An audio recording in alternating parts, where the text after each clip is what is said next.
Hello, everyone, and thank you for joining us this afternoon for the University of Regina's 2024 Alumni Effect Virtual Speaker Series. I'm Dr. Sujata Ross. I'm the Equity, Diversity, Inclusion Advisor at the University of Regina. I'm so pleased to have this opportunity to join you all today. This is my first Black History Month celebration at the University of Regina, and it has been an incredible journey in engaging and learning from Black faculty members, staff, and students at the University of Regina. This year also marks the 10th year of the UN International Decade for People of African Descent. Over the next hour, we will have the privilege of listening to alumna Juliet, a leader and advocate for Black rights. Before I introduce Juliet, I'd like to acknowledge that the University of Regina is situated on the territories of the Nehiyawak, Anishinaabe, Dakota, Lakota, Nakota, and the homeland of the Métis Nation. The University of Regina is on Treaty 4 lands with a presence in Treaty 6. We acknowledge the harms and mistakes of the past and present, and we are committed to moving forward in partnership with Indigenous nations in the spirit of reconciliation and collaboration. The University of Regina's Alumni Relations Department is pleased to be able to offer the Alumni Effect Speaker Series virtually. This is my first time hosting a lecture in this series, and I hope that your time with us today inspires you to return for future sessions. Viola Desmond, 1914 to 1965, was a Canadian civil women's rights activist and businesswoman. She is sometimes called Canada's Rosa Parks. Her public challenge of racism and demanding civil rights took place 9 years prior to Rosa Parks' refusal to give up her seat on the bus. Juliet, today we are looking to be inspired by your journey in activism. Before we go further, some housekeeping details. I would like to point out that these sessions are being recorded and will be posted on the UFR alumni website so that you can watch the presentations again or share them with your friends and family. You'll see the link to the alumni website in the chat if you would like to access the video later. Now, it is my great privilege and pleasure to introduce our speaker in the University of Regina's 2024 Alumni Effect Virtual Speaker Series, Juliet Bushi. Juliet, we are glad you're joining us. Juliet is passionate about quality education and inviting community into educational spaces. With more than a decade of experience in post-secondary education, her scholarship and research centers on Black voices, experiences, and history. She is the founder of Canahari Multidisciplinary Summer Programs, where she works with Black youths to provide accessible and culturally relevant summer programs for Black school-age children in Regina.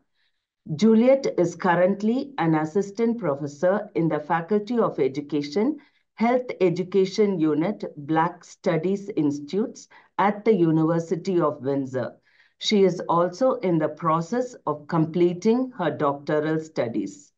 Today, Juliet will discuss her experiences navigating her own educational journey as well as her career in activism and public policy. Following Juliet's introductory remarks and responses to questions from the alumni team, we will invite questions from the audience. We invite you to submit questions for Juliet in the chat, and I'll read them to Juliet following our discussion. You're welcome to leave your camera on for the duration of the event, but please note that your microphone will remain muted until the end of the presentation. If you would like to ask a question live at the end of the presentation, please use the raise hand function at the bottom of your screen. And now I will turn the floor over to Juliet Bushi to introduce herself. Welcome, Juliet. Thank you, Sujata. Good afternoon, everyone, and I'm really excited to be here. First of all, I want to acknowledge that the University of Windsor, I almost said Regina, the University of Windsor, which I am currently located in, sits on the traditional territory of the Tree Fire Confederacy of First Nations, which includes the Ojibwe, the Odawa, and the Potawatomi. I am also grateful for the opportunities this land has provided. And I continue to intentionally work in truth and reconciliation. And I respect the longstanding relationships with First Nations people in this place, in the 100-mile Windsor Access Peninsula and the Straits of Detroit.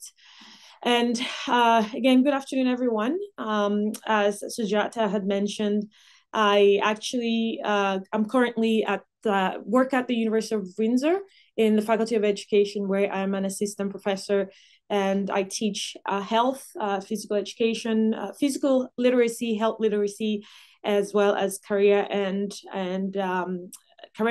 guidance counseling.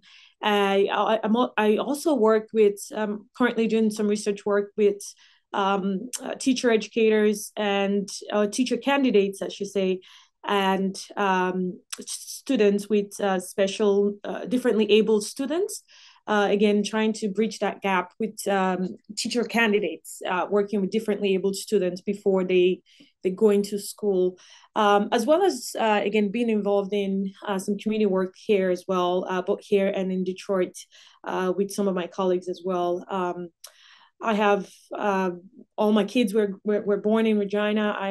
I've lived in Regina for almost 2 decades. Have pretty much grew most of my adult life. And like you said, I'm still working on my doctoral studies. Hopefully I'll be done this year. But I'm excited to be here, and I just want to acknowledge everyone here today for joining me. Thank you.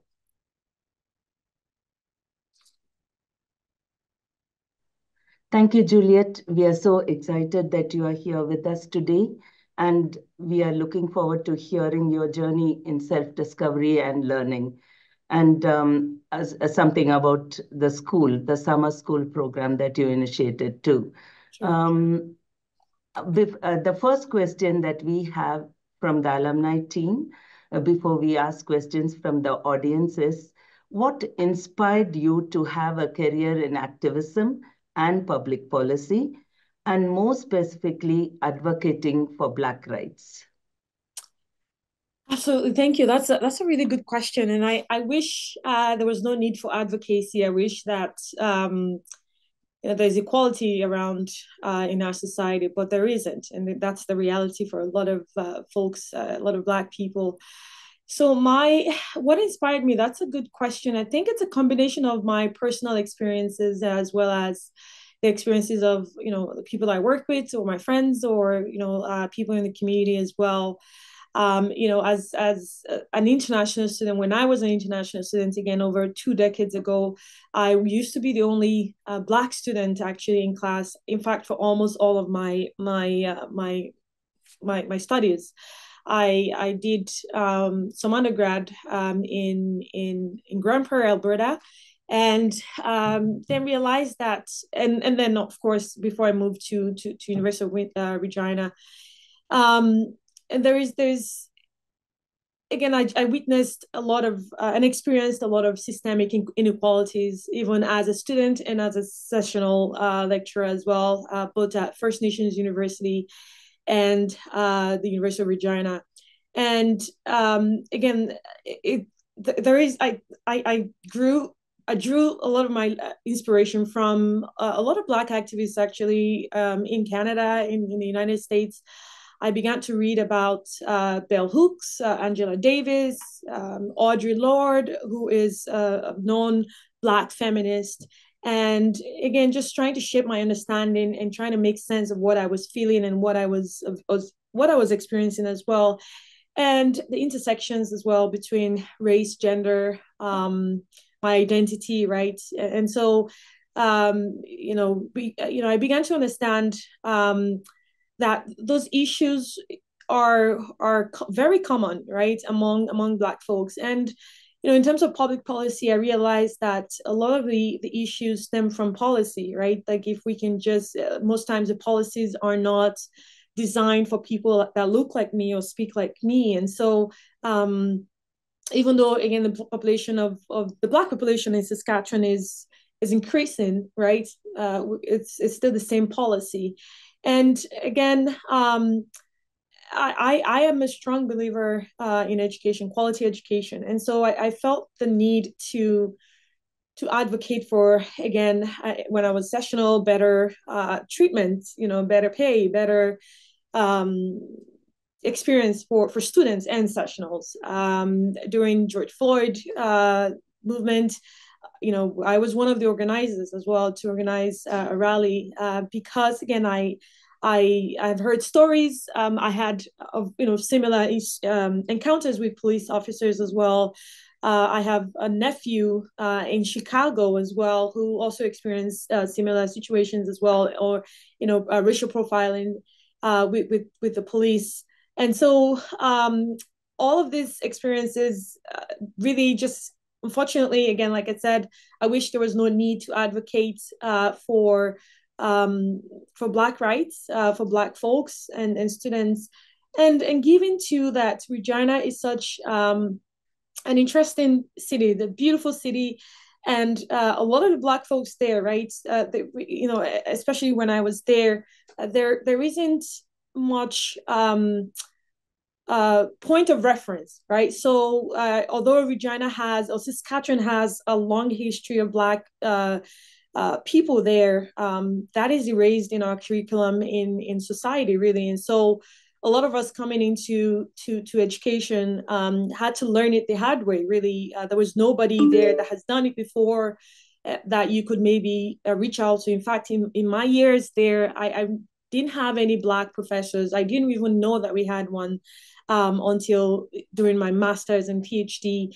And so all of these experiences that I've faced, and challenges that I've faced in as a student, as a sessional lecturer, being undermined, having to prove myself, having to, if I question authority, I feel like people feel threatened, and then I get in trouble, and then it's a whole other situation that I have to deal with. And so I think all of those things, and really brought the urgency to advocate for Black rights, and also the underscored persistence of disparities and systemic racism in education and in our society as well, really made me commit to that activism agenda, I guess. And so as an educator as well, it's something that I'm also very cautious of. How do I treat my students? Hopefully, being very cautious not to treat my students the way that I was treated as well in some of my courses. And so I guess in essence, my journey into activism and public policy is a testament, really, of the interconnections of my personal experiences, intellectual experiences, as well as the experiences of people in my community, in the Black community.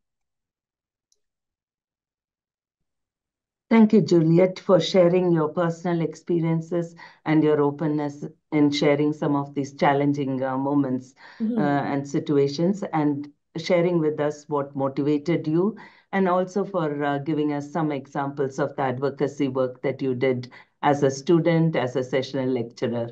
Thanks for that. My second question to you is, what drew you to your area of expertise, and what interests you about the public policy and education? And if you could say a little more about the summer program that you started. Absolutely. So, what drew me to my area of expertise? So, actually, when I came to Canada as an international student, I actually wanted to do medicine. Medicine was what I wanted to study. Unfortunately, when I came here, I realized that as international students, you cannot get into medical school because you're not a Canadian citizen. And so some of the people that I came here with back from Nigeria, I'm originally from Nigeria, actually, left the country. They went to, the Caribbean, some went to the States, and I just couldn't do so, at such an early, young age. I don't know why, but anyways, so I stayed back. And then, instead of I did, I believe I finished pre-med and then moved into, transferred into kinesiology and health studies. But what inspired my area of expertise was, again, a combination of a lot of things, my curiosity, right? Personal experiences, and just the commitment to dismantling systemic barriers and disparities that have affected me and again, other Black folks as well. And so during my master's, I did my master's in public policy. I really like policy, actually. It's very interesting. You get to understand the foundations and then the fundamentals of society and how, policies are made and created and how they can also impact people as well, either intentionally or unintentionally. And so during my doctoral study, I began to realize that there's a lot of gaps in a lot of especially in education and education in terms of Black students' experiences in education, either in elementary, high school, or even university as well. And a lot of the studies that I was referring to were not in Saskatchewan, right? It was usually from Ontario, from Alberta, BC, and other provinces. And so as a researcher or an emerging researcher, I found that I see that as a gap, right? Why aren't we, theorizing the experiences of Black students to get better understanding of, how they they form connections, social connections, or how has their experience impacted their mental health, right? And so one of my fundamental pillars of my experience again is recognizing how powerful education is as a tool and vehicle for social change. And it's not necessarily just for transformational knowledge, but it's also again institutional and societal benefits as well. Given having that knowledge that whatever happens today could have has the potential actually of impacting a lot of Black students that are coming up, and having given that I have kids as well in Regina, and they haven't had any Black teacher in elementary school until my daughter right now is in grade 7, and her first Black teacher was in grade 5, and the other two have not had any teacher who looked like them or looked like me. And that was something that I wanted to change because that was my reality in elementary. I mean, in undergrad and masters and doctoral studies. And so public policy became sort of a natural extension for me of my commitments. And again, given that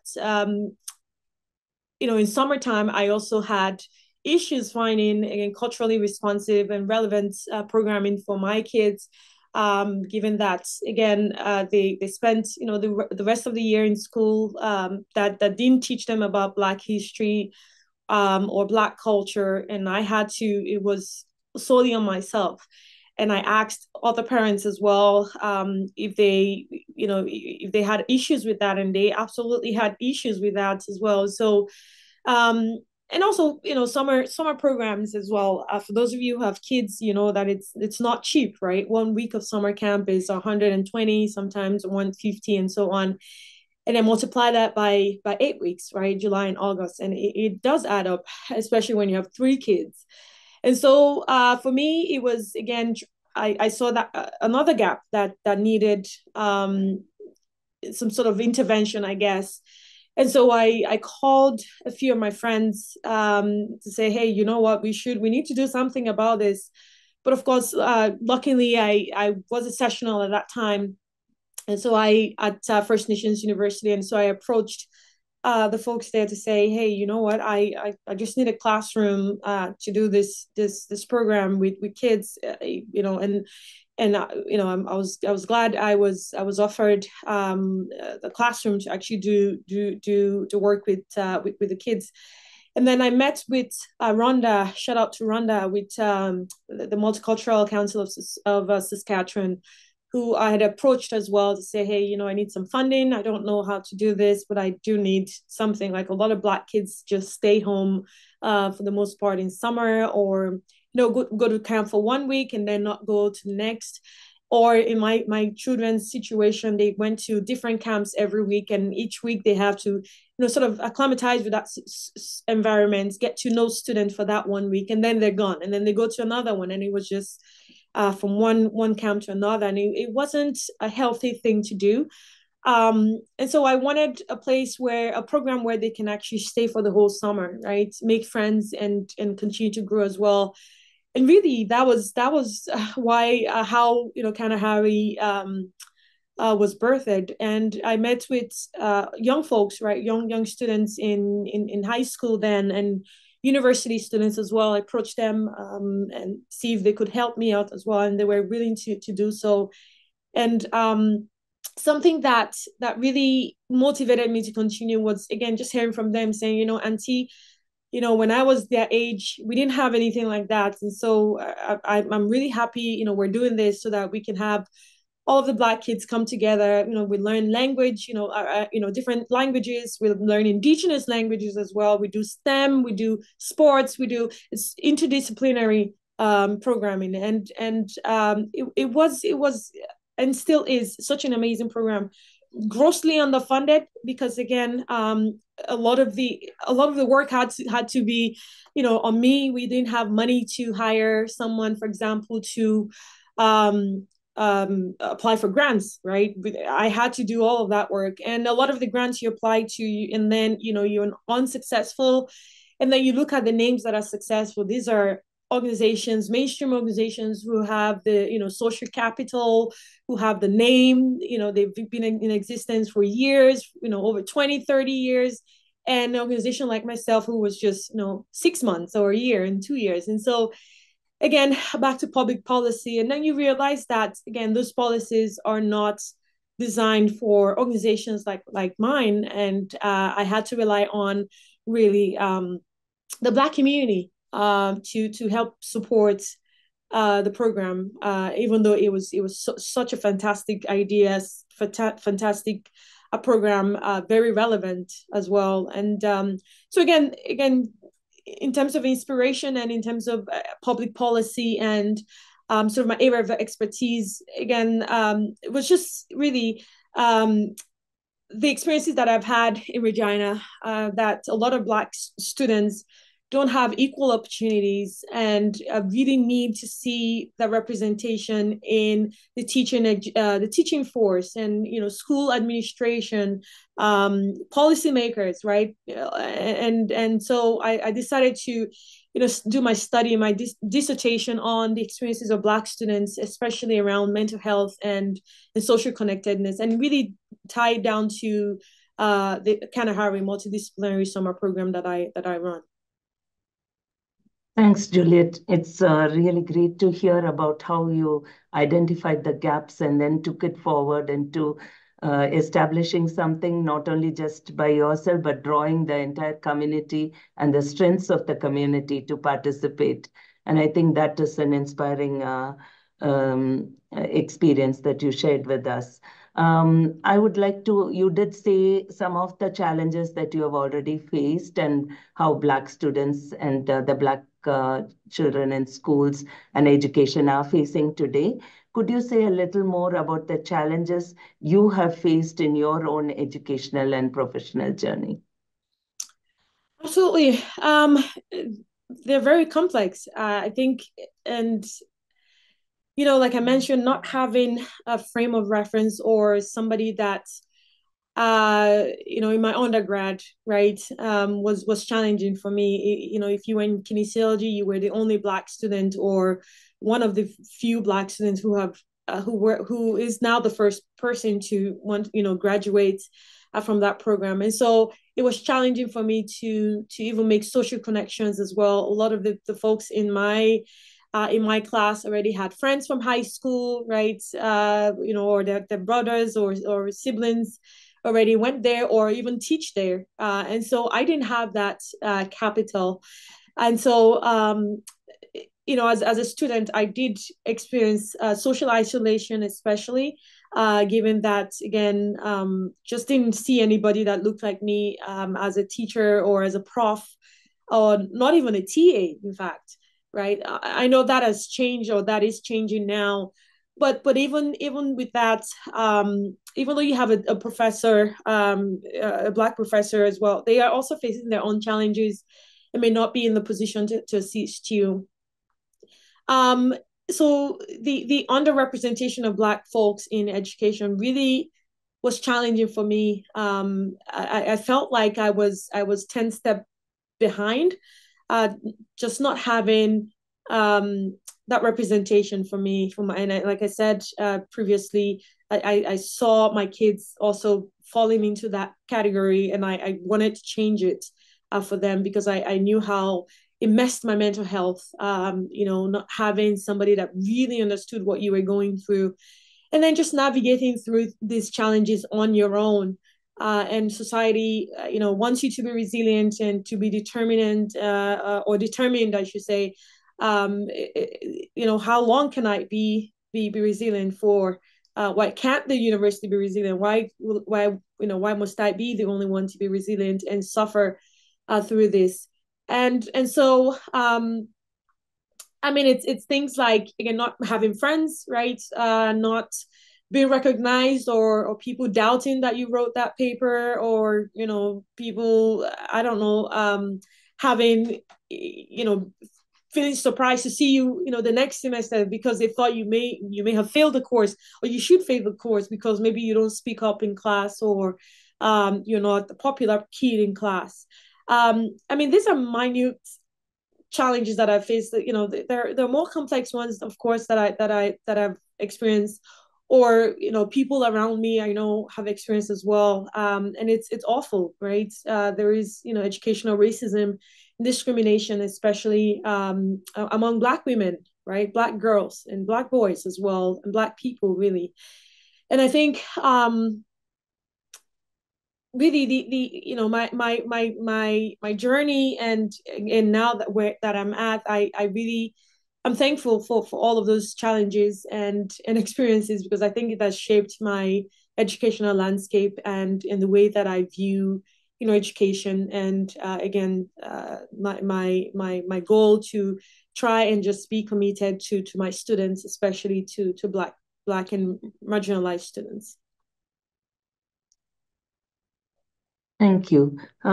Thanks for digging deep and sharing some of these very difficult challenges that you faced in your personal journey of experiences of racism, discrimination, the microaggressions, the subtle put downs that all Black students continue to face even today. And this is something I think that's so important for us to take forward.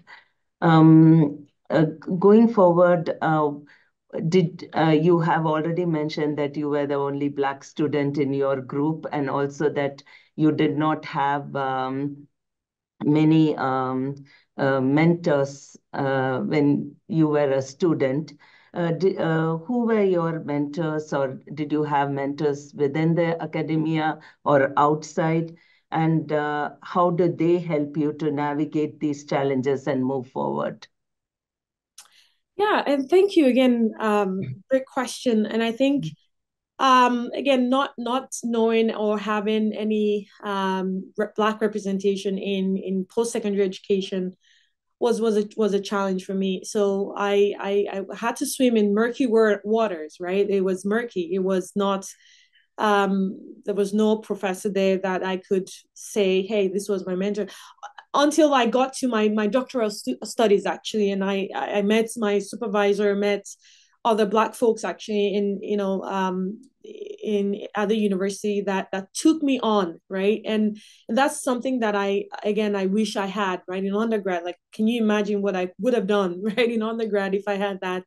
And yeah, it wasn't until my PhD that I met my supervisor, met other Black folks as well, who really took me in and not only mentored me, but they sponsored me, right? And what that meant was, I knew that they were there to support me, right, to help me navigate, the institution. But I'll give you an example. My supervisor, Dr. Fatima, she was not only my mentor but my sponsor. So she would say, I would apply to be her TA, and I would say, you know what, Fatima, let me grade this assignment. I think I want to learn this way, because for me, learning is doing it, right, not being trained to do it. I don't, I like to just try it, and then if I fail, I fail, and if I succeed, I succeed. But Fatima really understood me well. I thought this was the first person that actually understood, she understood my troubles, she understood my strengths, my areas of improvement as well. But she allowed me to make mistakes and learn that way, right? And she was there to correct me. Not only that, I remember one time actually doing I used to supervise, do teacher candidate supervision. So I would go to elementary, high schools as well to advise teacher candidates. And so I learned that from Fatima, because, I would go with her while she supervised students, and I would take really good notes, right? And she invited me. She said, you know what, Juliet, I think you'll be good at this, right? Come with me, right? So that is more than a mentor. That is, sponsoring me. And so, I would go take notes, and, for some classes, I remember one particular class, actually, we had gone there, and the next day I got a phone call from Fatima saying, Julia, you won't believe this. The teacher does not want you to come to her class. And I was like, why? And she said, apparently the teacher complained about my dress. And I said, what's wrong? I was wearing a shirt, long sleeve shirt. It was cold. And she said I wore ripped jeans. But, well, the jeans had, how some of these ripped jeans had the threads too, but it was below my knee. It was in wintertime. I had boots on. And she said, yeah, this is absolutely ridiculous. And she insisted that I come with her, because that was absolutely ridiculous. And I wasn't a teacher candidate. I was a doctoral student. I was, going there to learn how to, I was also given the opportunity to advise students as well. But again, these are opportunities that I never had until my PhD as well. I had the opportunity to work with, shout out to Dr. Florence. Actually, she's here, right? Again, someone that took me in, right? I did research work with her. And again, they teach you and they tell you the hooks and corners of education. And I was invited to also be part of a research. Dr. Vivian Popolampo, who is nursing as well in Saskatoon. Again, it wasn't until my doctoral studies that I had these opportunities and these mentors as well, Black women mentoring me and brown women mentoring me, because the university never provided that for me until later on. I mean, this is talking about over 10 years of being in that institution. And so there is a lot of work that needs to be done, right? And again, I've just never had any opportunity to be taught by, like, can you imagine if I took a course in my undergrad from Dr. Fatima or from Dr.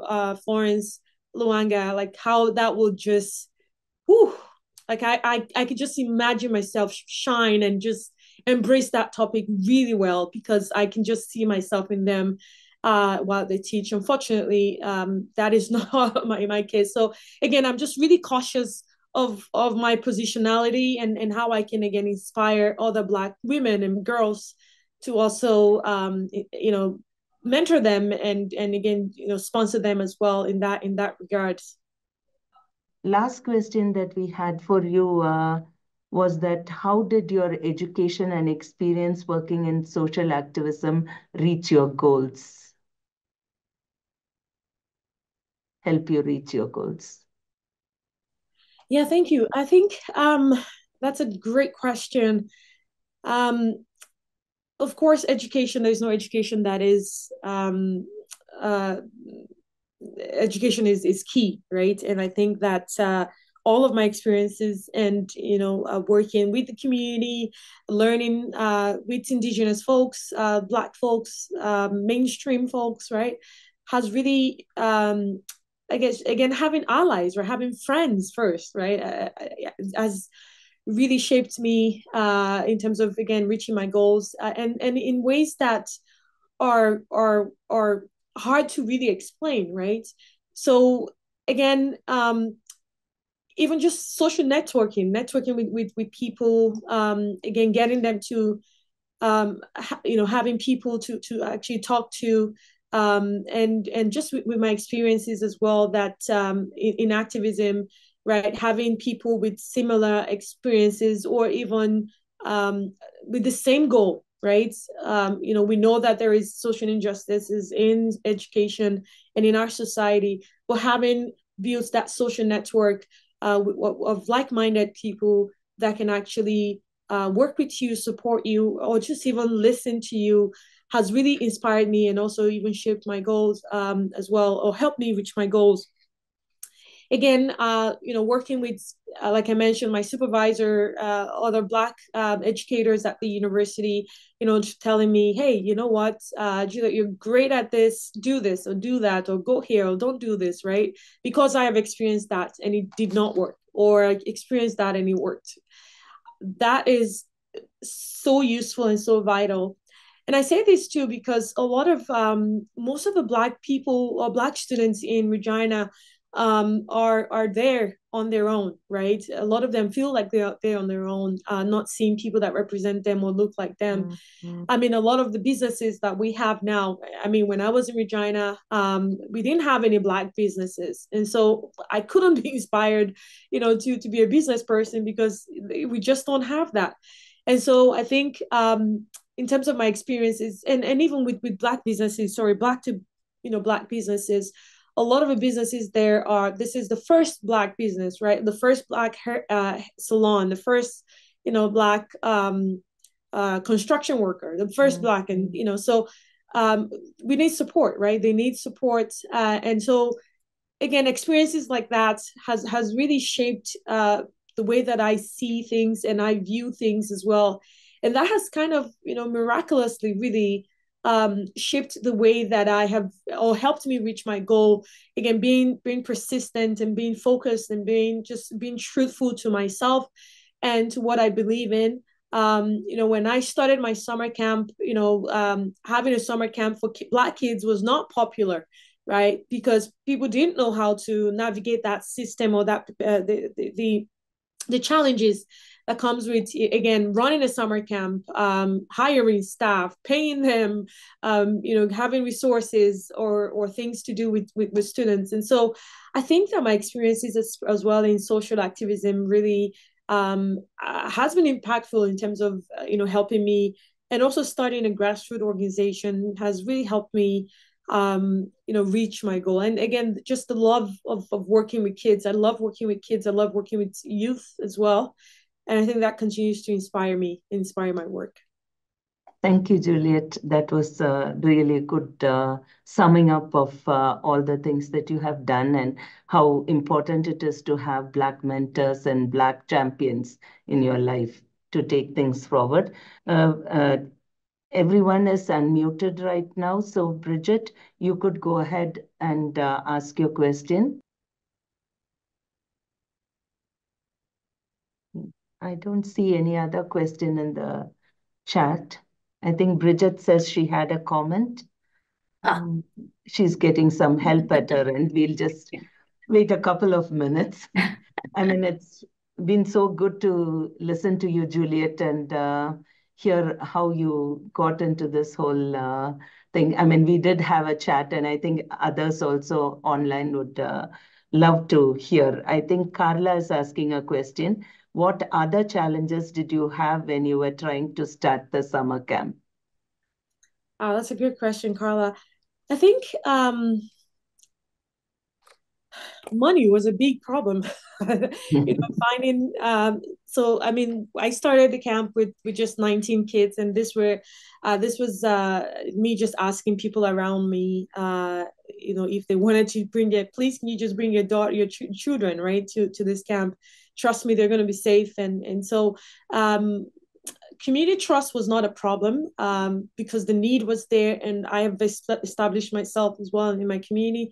But I think just the financial challenges was a big problem. And then we grew to 100, and just last year we had 100, almost 150 students. So again, space was now another problem. And having 150 students, it means that you need more room, right? You need to rent a bigger space.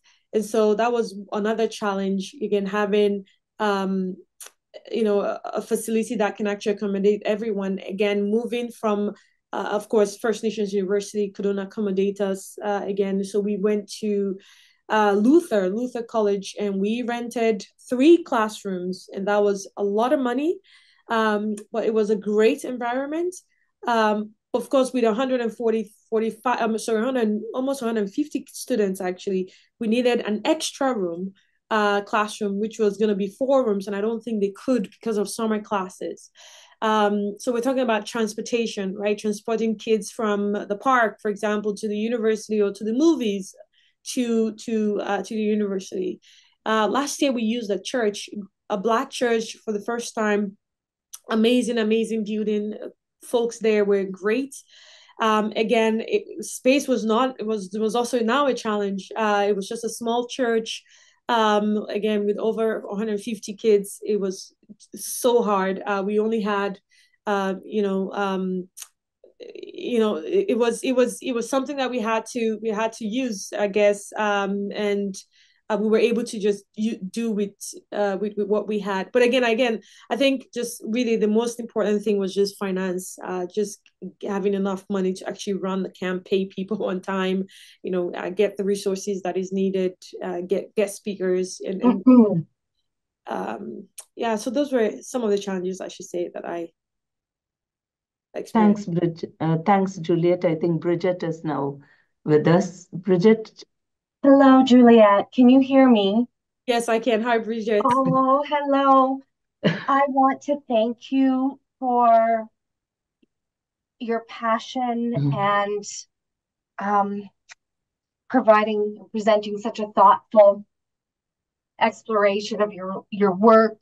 I have a comment and then a bit of a question, but my comment is I'm so happy to see that the University of Regina is recognizing you now. It is long overdue. You have contributed tirelessly to this community, to the campus community, to the education system, to the healthcare system. You have worked and you have put yourself, you've sacrificed yourself in doing so. When I learned that you were moving, I felt such happiness for you. But I also experienced loss, the sense of loss. And it's not just for me and my family, because you are my grandchild's auntie, and your daughters are my grandchild's aunties as well. But this is a loss. You're moving to Windsor is a loss for all of us. It is a loss for the campus, for the province. And that leads me to my next question, is that what is needed, what is necessary to have the University of Regina recognize individuals like you who are so engaged with community, who are activists, who are changing the discourse in this province. What is necessary? What will be necessary for the university to recognize and retain individuals like you in our province? And I'm sorry, I'm getting a little emotional, but I don't know if I've gotten over the fact that you've left.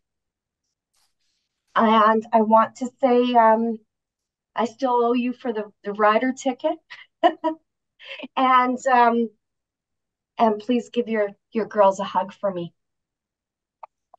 Oh wow, I will. Thank you, Bridget. Great to hear from you as well. Uh, Honestly, I never really thought about, to be honest, thought about any recognition from the university.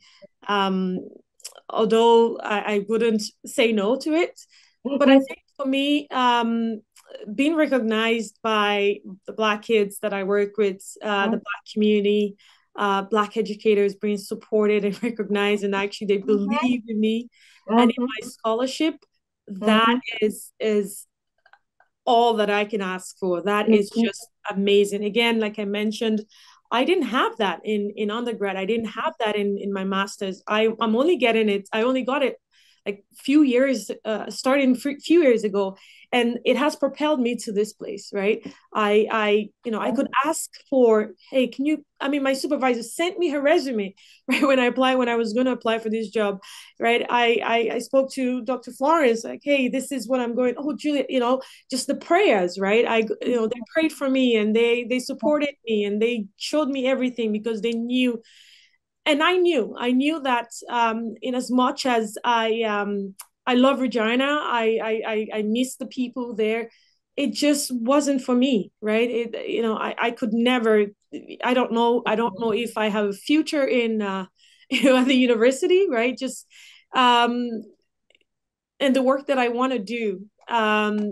Even finding a supervisor to supervise my PhD thesis was challenging because not everyone has. I mean, I can't supervise an engineering student because that's not my area of specialty, right? So having finding faculty members who are interested in the work that I do was a challenge, right? I was really lucky and fortunate enough to be supervised by Dr. Fatima, and again, I enjoyed a lot of the courses that I took too as well in my PhD. So I think the university can only do so much, give so much that as much as it has, right? If you don't have it, you can't give it. And so, like I said, I am so glad that I wasn't really, when I started this work, I was not looking for any recognition. Like I've been approached, a couple of times, hey, you should, apply for I think it was the YWCA Women of the, like, no, yeah. It's great. I was actually on the committee. Actually, I was in YWCA board. Sorry, not committee, board. I was a board member there before I left, and they do fantastic work. But it's another again, I do this because it's a labor of love.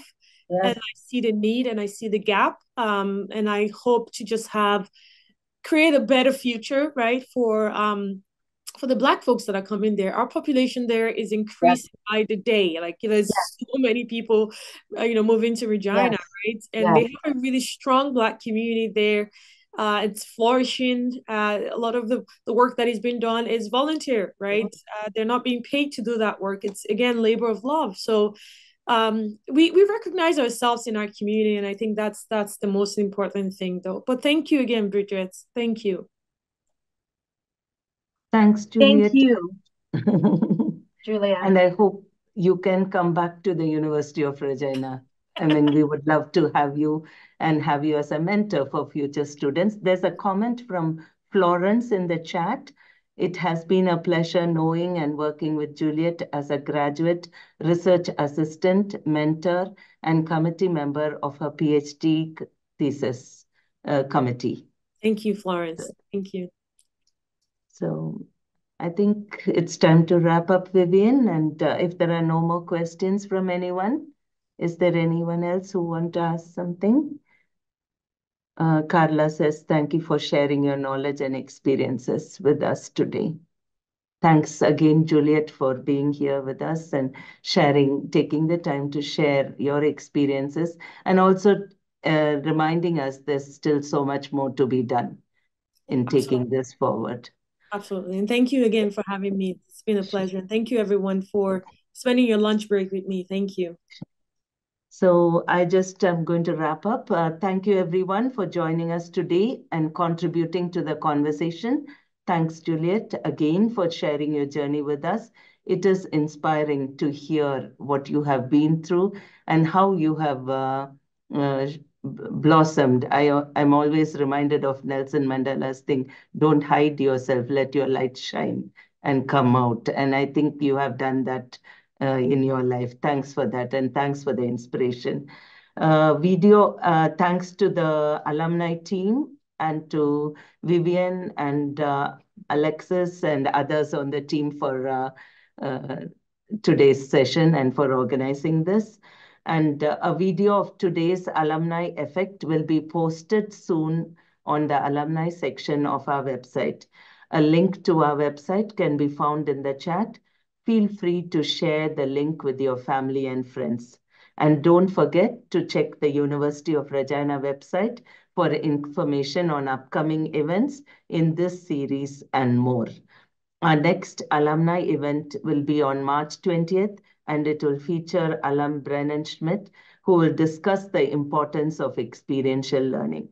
Until then, take care, and thank you for tuning in. Thank you again, Juliet. Bye-bye.